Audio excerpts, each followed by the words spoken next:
Harvey makes second landfall as Gulf Coast relentlessly battered. On Tuesday morning, disaster analyst Chuck Watson had pegged $42 billion as a reasonable estimate for the cost of destruction Tropical Storm Harvey would leave in its wake. By the end of the day, he'd added another $10 billion. Harvey's initial blast along the Texas coast as a Category 4 hurricane was bad enough, sending gasoline prices surging and crude futures plunging as refineries shut.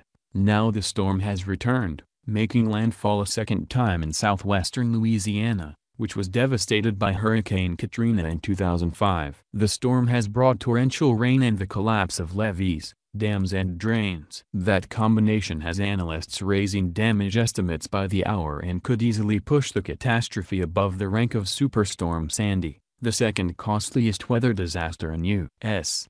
history. "We're on the verge of having cascading failures," said Watson, a Savannah, Georgia-based disaster modeler with Enki Research. "It is conceivable that we could get into the $60 to $80 billion range without that much effort." Louisiana, including New Orleans, is familiar with apocalyptic storms. Hurricane Katrina killed at least 1,800 and caused $160 billion in damage. Sandy, which slammed into New York and New Jersey in 2012, claimed 147 lives along its path from the Caribbean, including 72 in the U.S. The damage was about $70.2 billion, according to the U.S.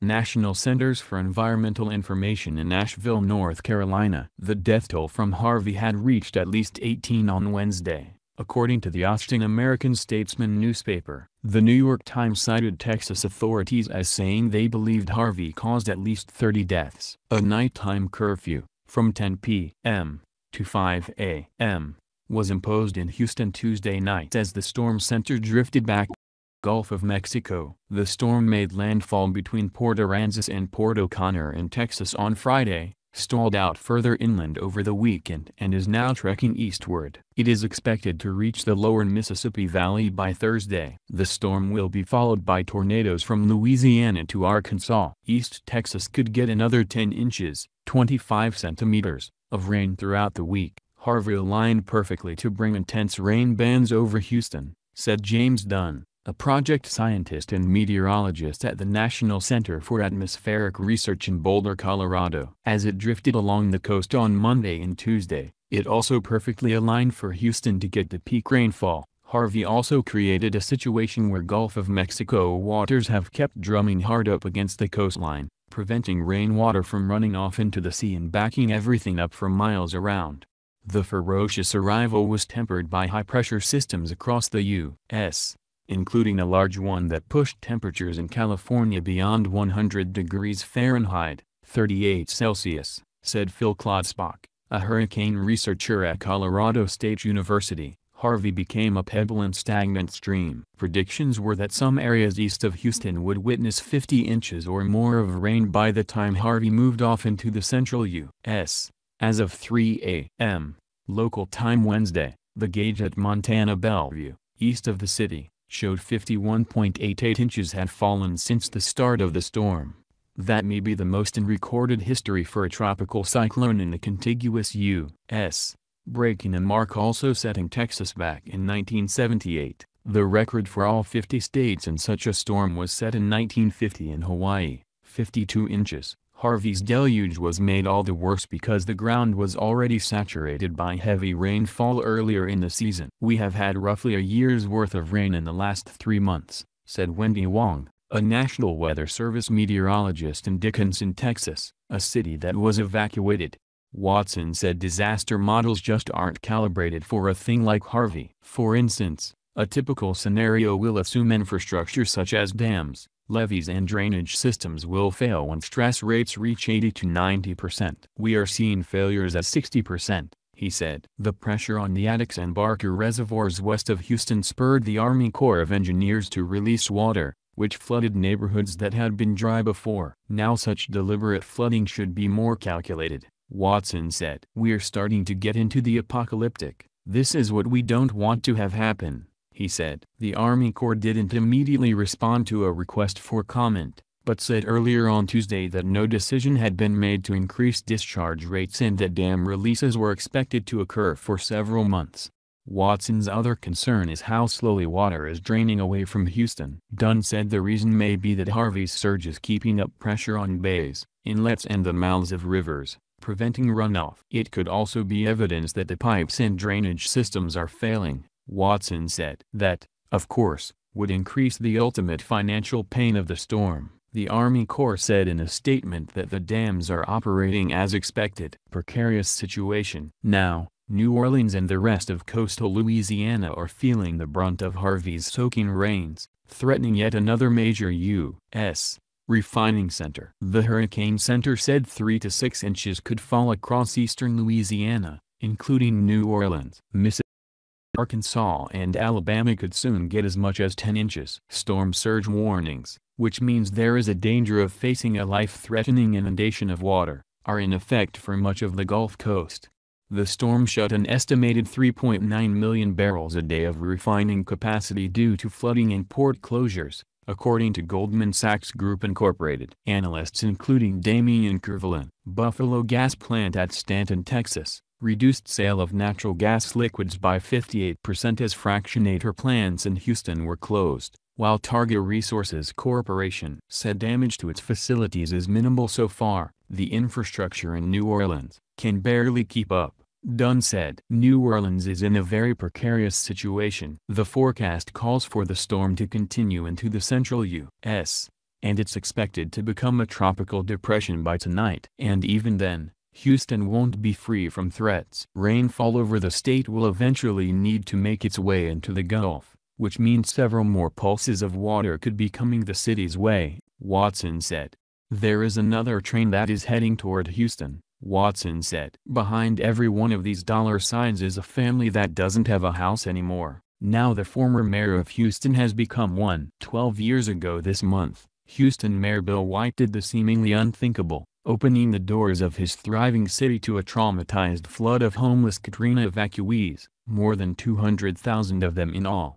It was a complicated political gamble, which he justified in shockingly uncomplicated terms. You should treat your neighbors the way you'd want to be treated, he argued. A controversial decision at the time, it is remembered as one of the city's finest moments. Now the man known for sheltering displaced evacuees during a historic disaster is himself in need of shelter. On Sunday, White's home in the upscale Memorial neighborhood of West Houston was engulfed by Tropical Storm Harvey's fast-rising flood waters, leaving the prominent Houstonian to fend for himself in the sprawling urban pond like so many others.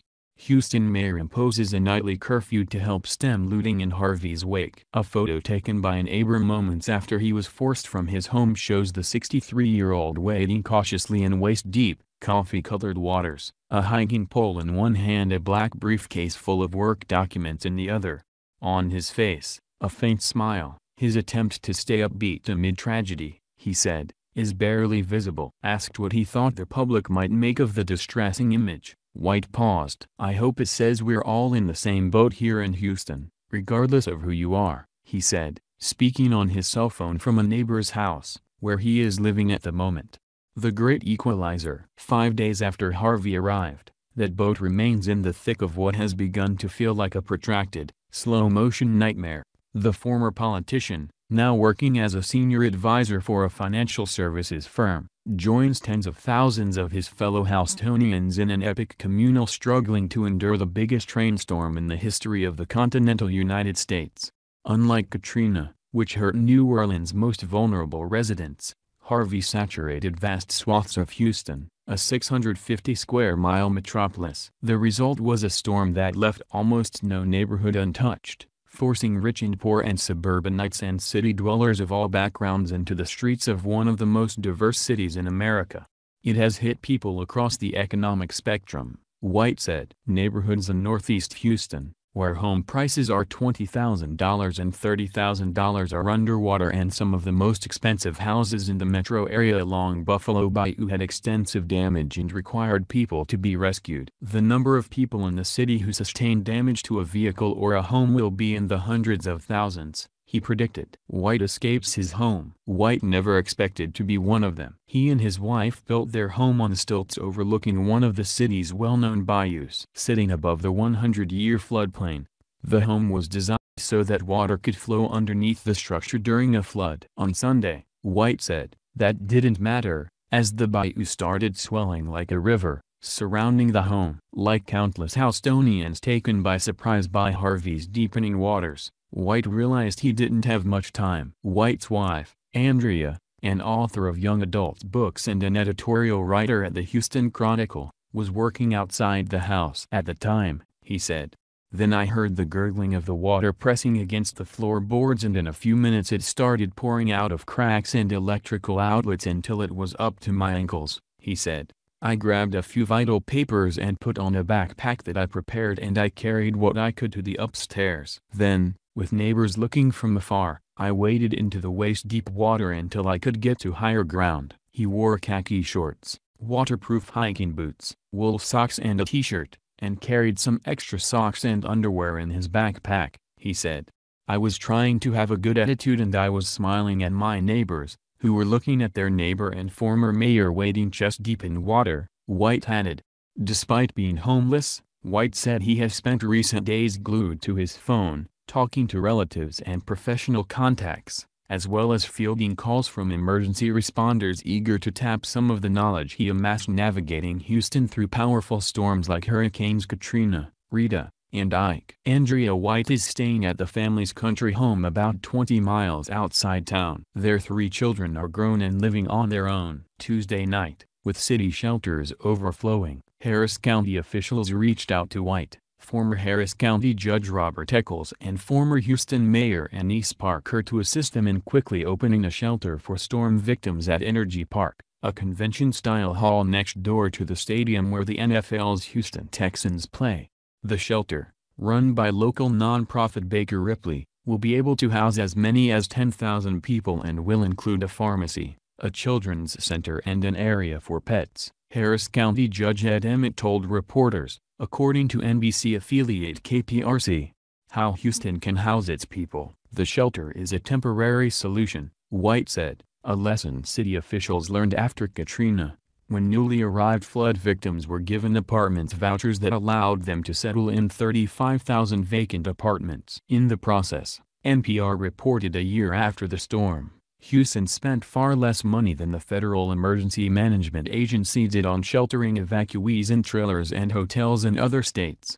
We got people out of shelters and into apartments so people could be going to work and going to school rather than the FEMA approach, White said, noting that he thinks the same approach will work for Harvey flood victims. If we end up now with over 100,000 people with homes that are uninhabitable, well, you need some kind of voucher program that puts people quickly into modest apartments.